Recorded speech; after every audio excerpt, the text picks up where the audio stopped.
చేస్తున్నారు. Can we have the video please? అందరికీ నమస్కారం.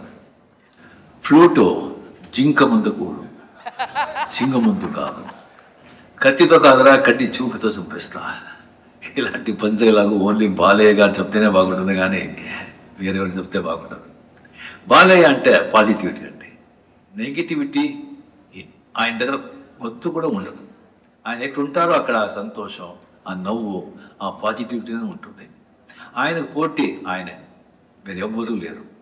బాలయ్య గారి పిక్చర్ బాగా ఆడుతుందంటే ఆయన అభిమానులు మాత్రం కాదు, అందరు ఆర్టిస్ట్ అభిమానులు సంతోషపడతారు. అది ఆయన స్ట్రెంత్. ఇప్పుడు ఆయన వచ్చి సినిమా ఇండస్ట్రీలో 50 years కంప్లీట్ చేస్తున్నారు. దానికి నా అభినందనలు.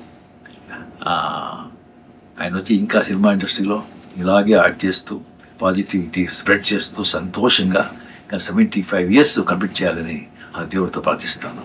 I love you Balayya. Thank you.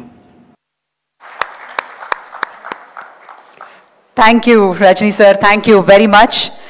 మరి బాలయ్య బాబు గారు అంటే కేవలం మనకి సినిమా హీరోనే కాదు, నిజ జీవితంలో కూడా మన జీవితాల్ని ఎంతగానో ప్రభావితం చేశారు. ఎక్కడి నుంచి మొదలు పెట్టాలి?